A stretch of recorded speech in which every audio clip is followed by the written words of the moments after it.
Egypt's military blames the Muslim Brotherhood for escalating tension after the party released presidential election results early.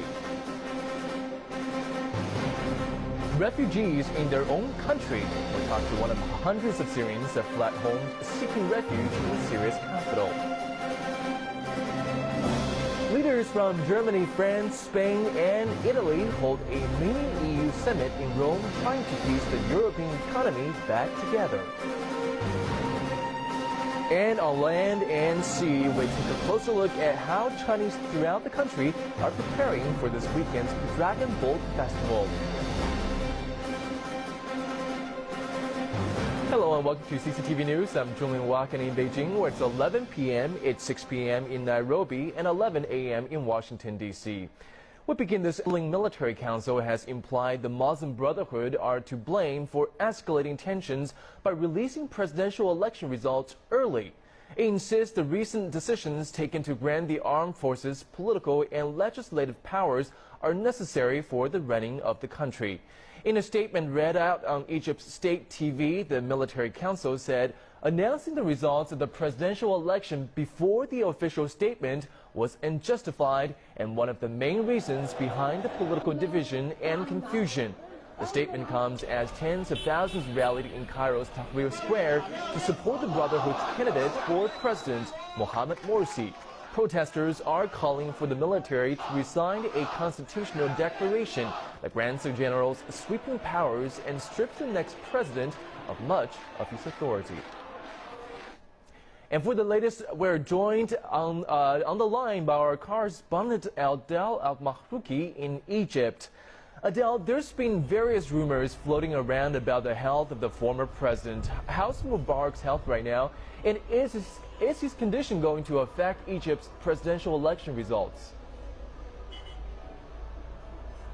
Well, first of all, of course, the death will not affect the results itself of the presidential elections, but it will definitely could affect the reactions on these results. For instance, if Ahmed Shafiq came to power, this will cause a lot of turbulence, knowing that Mubarak's legacy has been continued by his former prime minister.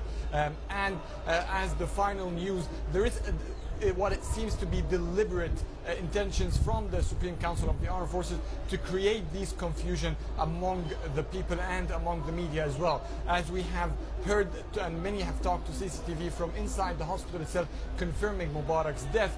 On the other hand, officials are stating that Mubarak's health is quite stable and the former president is still alive. Senior officials as well and senior ranking positions in the government has also suggested and actually sort of confirmed also that the former president is quite stable. They say that Mubarak has moved from the prison to the Torah prison after he has slipped in the bathroom, hitting his head, which caused a hemorrhage in his head, and that's why they had to move him to take care of his health conditions.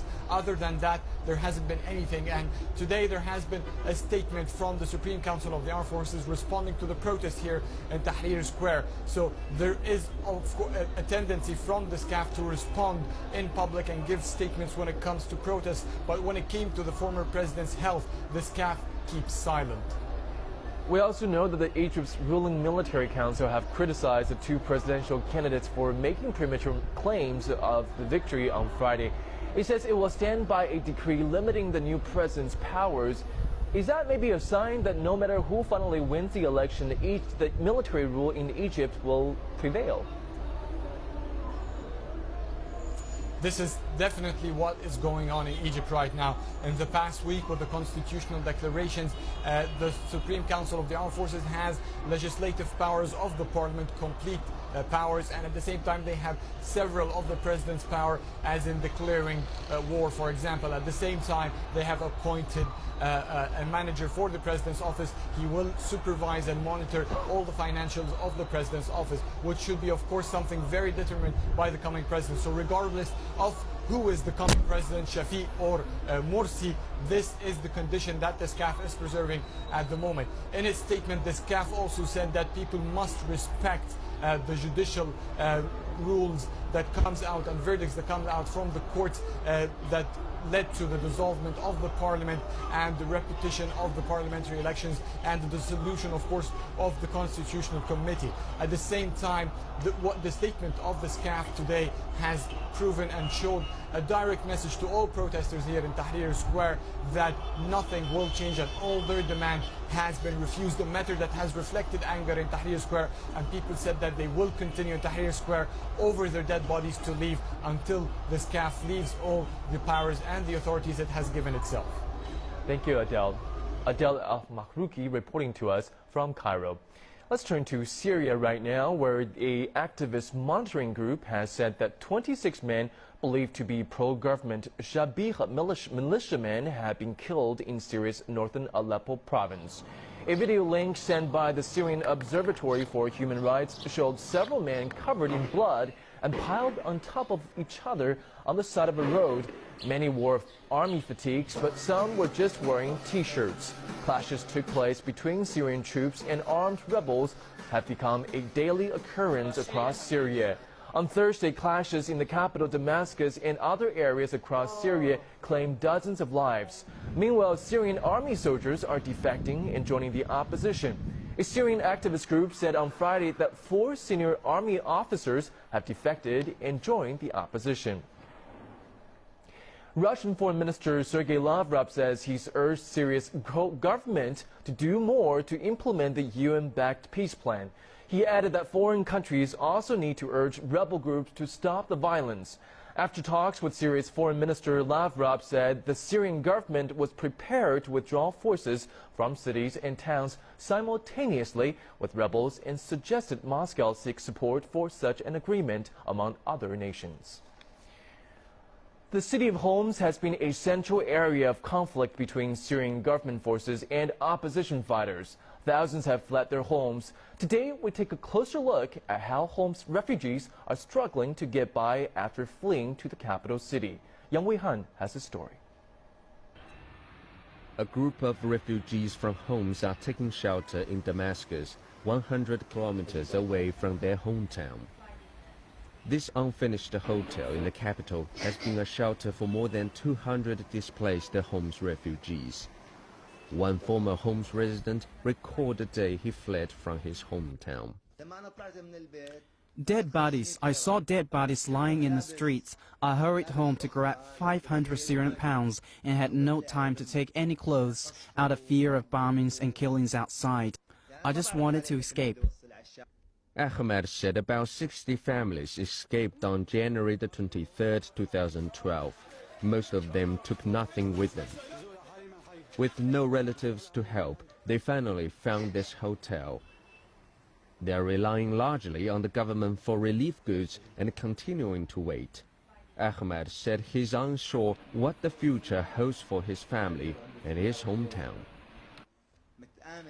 I could at least live safely before and worked hard for the future, but now I do not know what to do, and I'm not sure when we can return to Homs or if we have to stay here forever. How long can we survive like this? I also want to find a job, but I do not know what to do. At least 1,000 families are still trapped in Homs, an area still riddled with violence. Continuous riots since 2011 have left about 1,000 civilians dead in Homs and another 1,000 families fleeing to Syria and Lebanon in seek of refuge. Yang Wei-han, CCTV. The conflict in Syria continues to move closer to becoming an all-out civil war. Battle lines are being drawn along religious lines as well, and there is increasing concern that the violence could spill over into neighboring countries. With 18 different religions and a long history of sectarian conflict, Lebanon is particularly vulnerable. CCTV's Kate Parkinson has this report from Beirut. Sunni Muslims battle with members of the Alawite sect.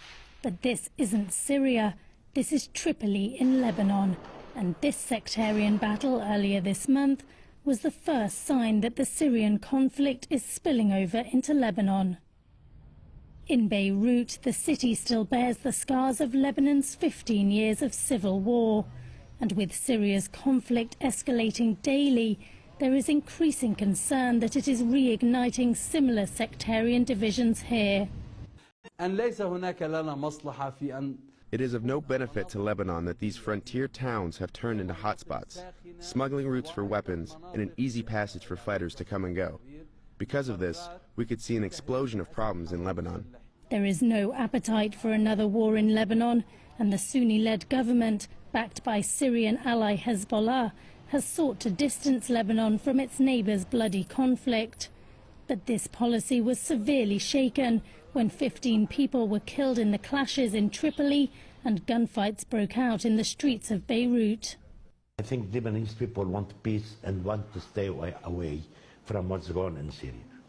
The government in Lebanon said from the beginning, I will stay neutral and not involved of what's going on in Syria. But doesn't mean that plan did succeed. The Lebanese-Syrian border is long and porous, making it easy for both anti-government rebels and Syrian forces to come and go, and hard for Lebanon to keep its distance. With such a diverse population and its own recent history of civil war, people in Lebanon know they could quite easily get sucked into Syria's conflict. But whether they back the revolution or support the Syrian president, one thing they do seem to agree on is that nobody here wants that. Kate Parkinson, CCTV, Beirut. And this is just coming into CCTV News right now. Pakistan's parliament on Friday elected former Water and Power Minister and the ruling party member Raja Pervez Ashraf as the new Prime Minister. Ashraf will be replacing Rousseff Raza Gilani, who was disqualified by the Supreme Court this week for refusing to reopen corruption case against Pakistan's president. And for more on the election of the new Pakistan PM, we're joined on the line by our correspondent Daniel Khan in Islamabad. Daniel, hello there. What's the latest you've got for us, and do you think that this means an end to the ongoing crisis between the government and the Supreme Court?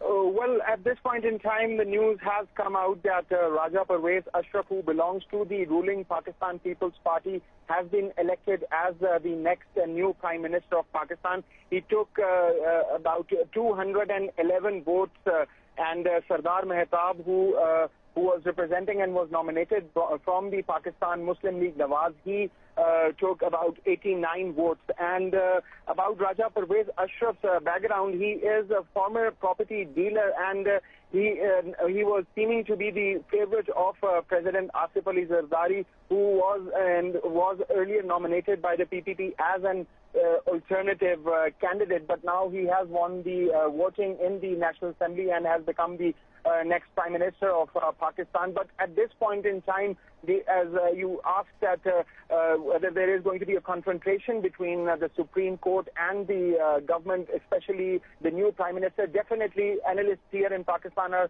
looking at a confrontation, because he will now be pressurized by the Supreme Court to write letters to the Swiss authorities for reopening the corruption cases against the President of Pakistan, Asif Ali Zardari. That was the reason that the former Prime Minister of Pakistan, Syed Yusuf Raza Gilani, had to step down, and because contempt of court charges were put against him and he was convicted. So now, in the next coming few days, we will be looking at how the Supreme Court deals with it, whether Raja Pervez Ashraf writes the letter against his president or whether he calls for early elections. These next 3 or 4 days are quite important as far as this is concerned. Yes. And Daniel, what's next for Ashraf, and when is he going to take office, and what challenges will he face? Well, the oath-taking ceremony might take place tonight, as far as the sources are in the National Assembly have told me, because Pakistan has been without a Prime Minister for the last 3 days, ever since Prime Minister Syed Yusuf Raza Gilani, the former Prime Minister, stepped down. And according to the people of Pakistan, Raja Pervez Ashraf, they say, is one of the worst candidates that was nominated for the premiership. They say that Pakistan is facing many challenges. One of the top challenges Pakistan is facing is that of power crisis. and there is a lot of huge load shedding taking place throughout the country. And he himself, Mr. Raja Parvez Ashraf, was a former federal minister for water and power, and he has made false promises ever since Pakistan People's Party came into power that he will bring some kind of a relief to the countrymen as far as power outages are concerned. So the people in general, the general public say that they are not happy with the decision. They want change, and they say that as soon as possible next general elections should be held so someone new and a new government comes in so they can give some kind of a relief to the people of Pakistan.